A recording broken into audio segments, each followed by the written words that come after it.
Ay, tizlikmi? Tizlikmi? Mangam Mashinaga chiqib qoldingmi Azar? Yo'q, men pastda.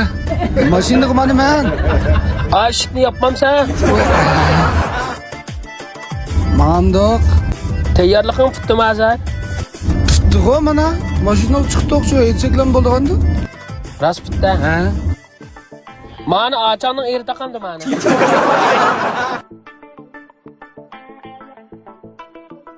Ahmetcan tavsiz kelganmi?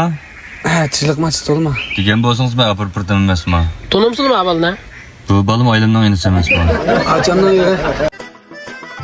Oy, ha. Men tek achamning yeri chiqiblam. G'oldi shahar bayandaydik chavgan so'g'a pravag'ini kelganmi? Demlik debdim. Joliyam bu nerede taqaydi? Ha, taqab menga. Joliyam bo'lgan ekan nima ish qildi deb ketmaymiz tashlandi.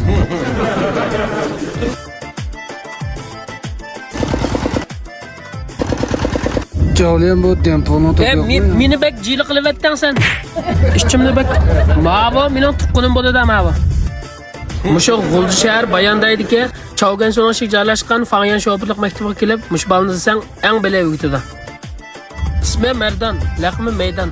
Vay bilma. Men bo'lib ketdim sen osh baldim gunasan. Yo'q, ma'lum. Joli!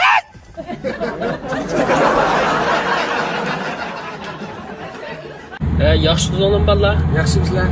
Mushu G'uljidagi shopirlikda o'qimoqchi bo'lgan balla. Mushu Merdanjon mening rost tuqqanim bo'ldi. Nima tonish qilish kichkin bo'ldi, lekin vaqt qanday bo'lib ketdi? Mushu shopirlikqa hamma turdan o'tishinglarga mushu bal yordam qildi. Pesga undidan yozib qo'ydim, jalib olib, undasmish Bayanday